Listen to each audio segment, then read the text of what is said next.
Hey guys, I hope you're all doing really well. Today I'm going to share with you my October empties. I'm super excited to share with you guys all the products that I used up, give you a little bit of reviews, and I'm super excited to get all this stuff into the recycling bin, so let's just hop right into it. So I'm going to get started with makeup. That's always my favorite category when it comes to empties, so that's where I always get started. The first item I have here is Tarte Shape Tape, and I'm not sure if I've even ever talked about this on my channel. I purchased this back in January when I was in the States. I got it at Ulta. It is an Ulta exclusive, so it is quite difficult to get here in Canada unless you want to order it online, but I wanted to shade match, and I got the shade Light Sand, which has been like the perfect under eye brightening shade for me. There's a ton of product in here, and I ended up trying to take out the stopper, but it was like not having it at all. Like inside of here, actually, it fell and it was really quite annoying. I had to try to scrape out around the stopper, but I wasn't able to continue using the product like this because I thought the stopper might have broken and I didn't want to end up with plastic under my eyes. But anyway, I really do like the coverage of this, and it's so long wearing. It was so nice under my eyes during the summertime. I would honestly wear this like over a good majority of my face just because I knew it was so long wearing, but a little goes a long way, so it lasted me quite some time. It was the primary concealer that I was using for the majority of this year. Of course, I have used other ones from time to time, but this was my go-to, and I would consider getting it in the future. It is something that's definitely on like my purchasing wish list, but it's not an immediate need because I do have several other concealers I want to focus on. Another really hyped up makeup product is the Milk Kush mascara. I have actually fallen in love with this mascara. I think it's gonna be like my holy grail. And I had this open for 6 months. I've been using it pretty much daily. Like every time I do my mascara, I have been using this on the top lashes. Not today because this has been in my empties for a couple days now, but literally it's just been my absolute go-to. And sometimes I would layer the Superfan mascara by Smashbox or use that on the lower lashes. I have another mascara that I've also been using on the lower lashes, but this has just been my absolute favorite. And it has a wand that is basically the size of my eyeball, and it's not the kind of wand that I'd usually be drawn to, but there's something about this that really separates my lashes, coats every single lash, and I find that my lashes stay nice and curled with this, whereas other products I don't tend to find that at all. I actually really love this mascara. I already repurchased it probably about a month ago while I was waiting for this one to dry up, but this is just like still going. And then Sephora actually had 100 point perks of minis of it, so I grabbed 3 of those. So I'm fully stocked up on this mascara, and I'm so happy about that because I've just been absolutely loving it. And here's the other mascara I was talking about. This is the Lights Camera Lashes by Tarte, and it isn't just like this adorable limited edition packaging. I feel like Tarte really needs to do more of this. This is so fun. Why does it have to be limited edition? It would be so amazing if this was like a permanent packaging. But anyways, I digress. I want to talk about the actual product inside. This is a really nice lower lash mascara for me. I find I can't build it up quite as much as I want to on the top lashes, and it might be just because of this little wand. I tend to prefer something that's more like comb-like and plastic on my upper lashes, which is the polar opposite of what Milk Kush is, but that's what I tend to gravitate towards and what I find very effective, so I can continuously build without getting too clumpy. However, I do like a clumpy lash look from time to time. I think it really suits my small eyes and like my personal style. I think it goes with it as well. It's just a little bit grungy. But on a day-to-day basis, this is just perfect for the lower lashes. But it's not my absolute favorite. Definitely if it was like a point perk or a gift with purchase or something like that, I would hop on it. But I don't think this is something I'm gonna purchase anytime soon. I think for the price point, I'd rather get the Smashbox Superfan, which I talked about in my last empties, or Milk Kush for sure. This is the Annabelle Brow Show. This is a brow gel that's tinted. I have mine in the shade Light Medium, and it is an effective brow gel. I don't find it's like a stronghold brow gel by any means, but it is really effective. And the only downside to this is how large this wand is. It definitely is a little bit too big for my brows. My brows are definitely not sparse, but they are quite thin. They're very small, and so this I found I just couldn't get a lot of precision with, so I wasn't reaching for it all that often because it's a little bit more work to work with. However, it did get down, like put down a lot of pigment. It looked really nice on its own as well as alongside like a brow pencil or brow pomade. But for me personally, it's just not like ideal. I have been using the Essence Gimme Brow. I really like that. And I also recently purchased the Kush, the Milk Kush brow gel as well, the tinted one.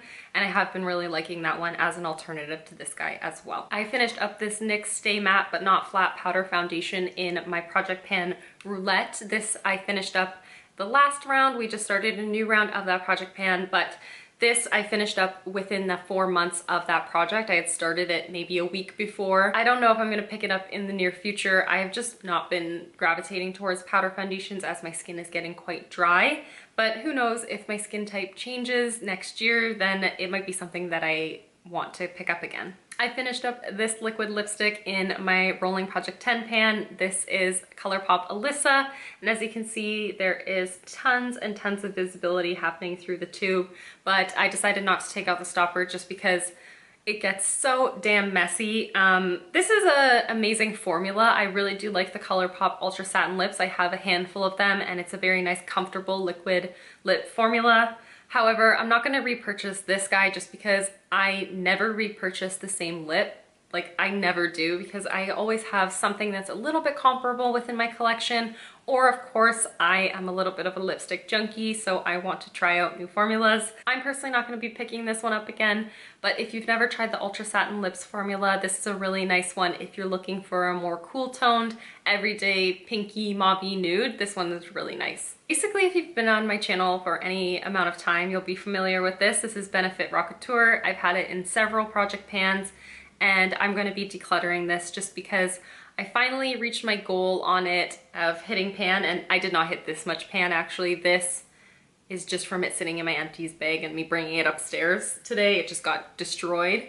But I am so beyond excited to finally be letting this item go because Benefit's not cruelty free, and this is a blush that I've been putting most of my efforts into, and I need to really start working on my blushes. I actually was organizing my makeup collection, kind of trying to get a feel for everything that I had in my collection as I am starting a note buy.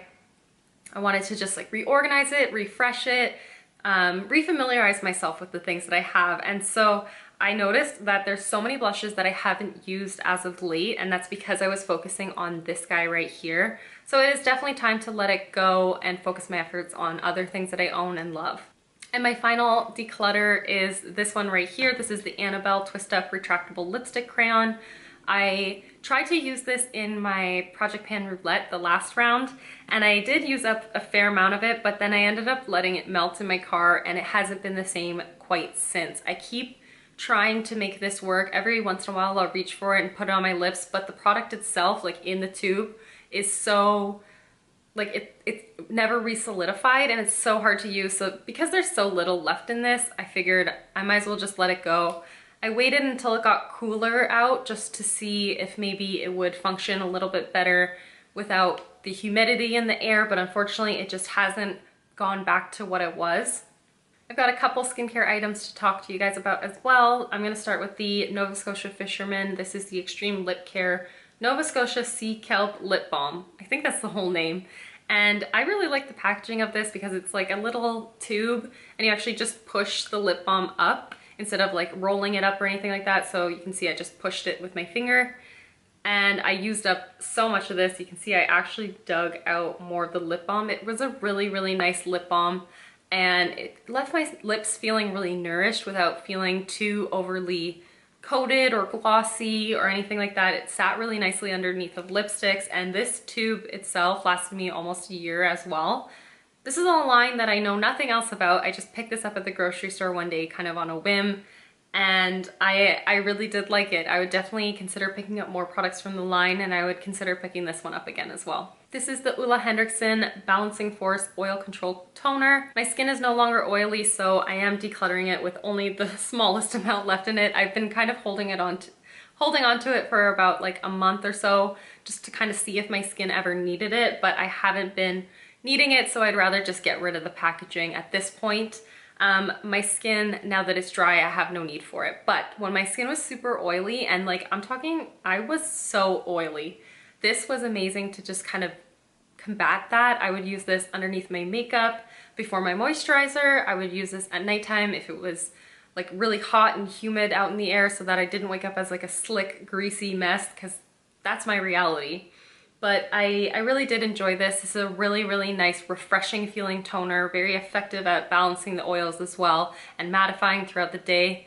And I really do like Ole Henriksen as a brand. If my skin is ever oily again, I would definitely consider picking this up. It was very, very effective for me. This is the Drunk Elephant C-Tango Multivitamin Eye Cream. I finished this up really recently, and I honestly had no idea that I was coming to the end, which is really unfortunate. That's the only downside to these products, is that because of the amazing sanitary packaging that they have, you have no idea how much product you have left in here, because on a day-to-day basis, you're using so little. I can't tell the difference in weight from today and 3 months ago when I first started using this, or 5 months ago when I first started using this. But it was an amazing under eye cream. I loved using this at nighttime. It was very rich, very nourishing, but never too heavy, and it never seemed to like irritate or bother my eyes. I haven't repurchased it. It just is a little bit too far out of the budget. It is an expensive line, but it is extremely effective.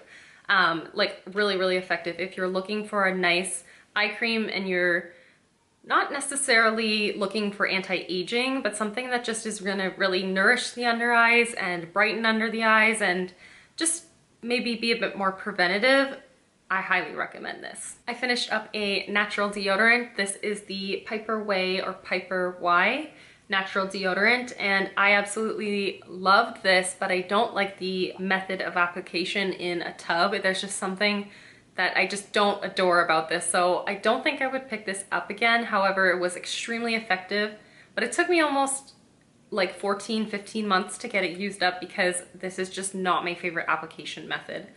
But it was so effective, and it almost worked as a little bit of an antiperspirant, because it created like this waterproof barrier underneath of my armpits. And because of that kind of like filmy barrier that it created, you definitely have to be sure to wash your hands with dish soap when you apply this, because I found if I didn't, and if I traveled with this, I'd always have like this gross filmy feeling on my hands. So I always made sure to wash my hands with dish soap after applying this. So I'd keep this downstairs with my vanity where I do all my skincare and everything like that. And then I would just run into the kitchen, wash my hands, pour my coffee, and then head back over to my vanity to do my makeup. It just doesn't necessarily fit my preferences when it comes to deodorant, but it wasn't a bad product by any means. I actually do think this was a really great product.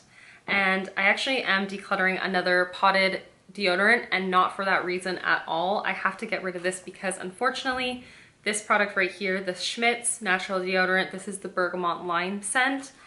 After trying it so many times, like you can see I used a fair amount of it, I realized that this keeps giving me a rash underneath my arms.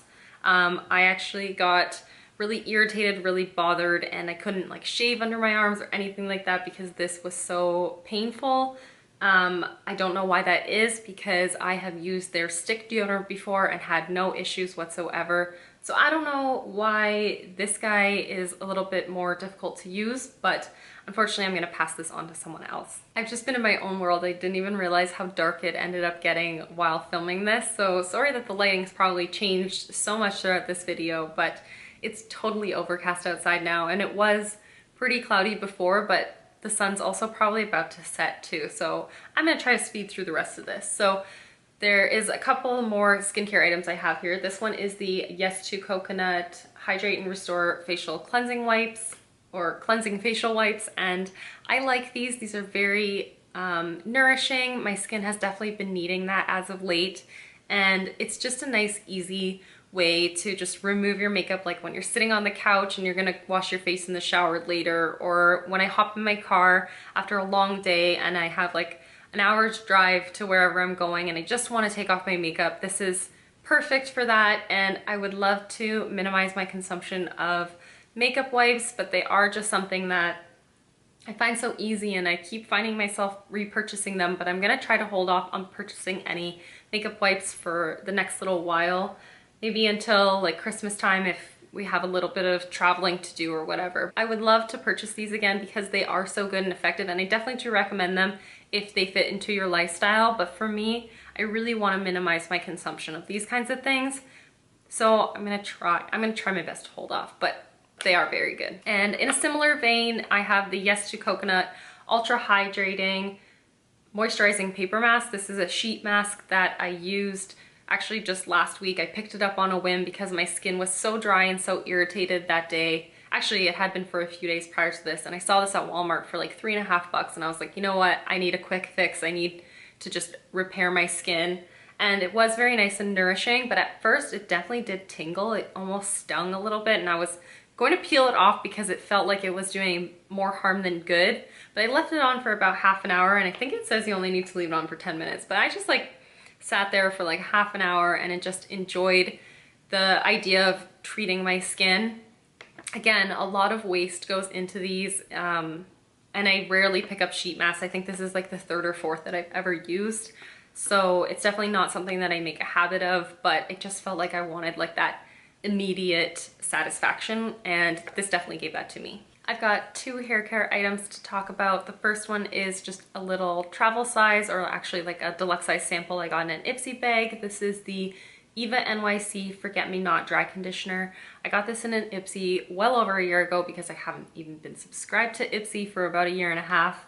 But I finally decided to pick this up recently just because I haven't been washing my hair as often now that I'm on a Purist. I don't have the need to wash it as often, and my ends were getting a little bit dry, so I figured I'd give this a shot, and it was pretty effective.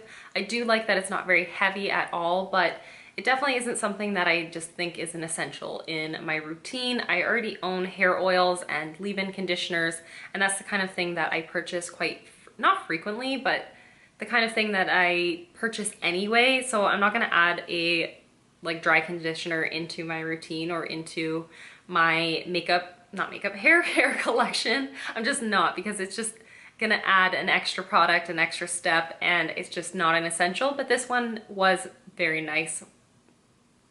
That's all I have to say about that, really. And the next item is actually the hair dye that I've been using as of late. I used this in the summertime as well when I had my hair purple then. This is the Arctic Fox Girls Night. It's a semi-permanent, vegan and cruelty-free hair dye, and I love their shade range. To touch up my hair last week, I actually used a mix of periwinkle and virgin pink to create kind of this sort of shade, but a little bit more cool toned. And I just love that you can customize the colors. They don't last forever, personally in my hair, maybe like 2 weeks tops. But I like that because I get to change up my hair as often as I want to. I can add this into my conditioner, which is what I tend to do to just like amp up the color really easy and not have to like redo all of my hair. And I really like this. I like the brand, and I find it's really effective, and it's very affordable as well. I've just got a couple more miscellaneous products to touch on as well. So of course, you guys know these two are my absolute favorites. These are both from Jason. This is the Creamy Coconut Body Wash. I use this all the time, and I have another one in my shower. That's what I tend to say every single time I feature this in a video.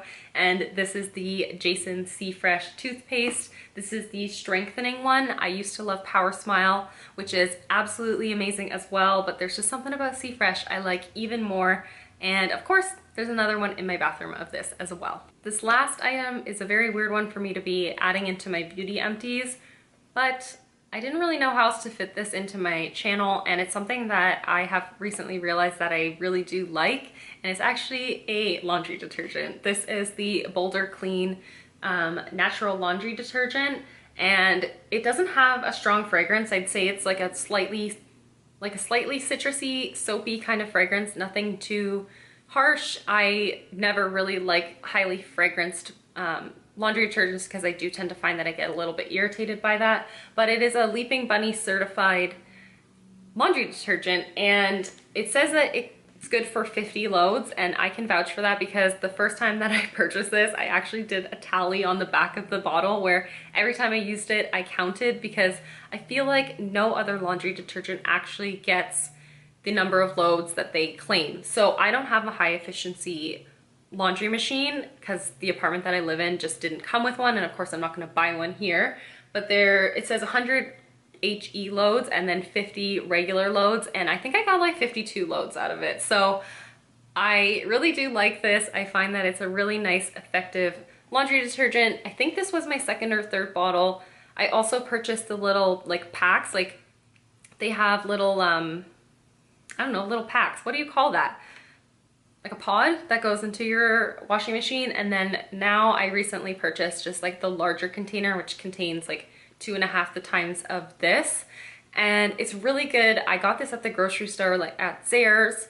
I know well.ca carries it as well. And I know it's a random thing for me to throw in here, but I don't know. I really like this. I think that this is just like now my go-to laundry detergent. I have never heard anyone else talk about it because I don't really watch anything related to home anyway on YouTube or even on Instagram, but I really like this. So I thought I'd mention it and share it with you guys. Maybe you can check it out too. I don't know, but I highly recommend it. So that's everything that I finished up in the month of October. What did you guys finish up this past month? Let me know in the comments down below, and thank you so much for watching and hanging out with me. I'll see you in the next one. Bye guys.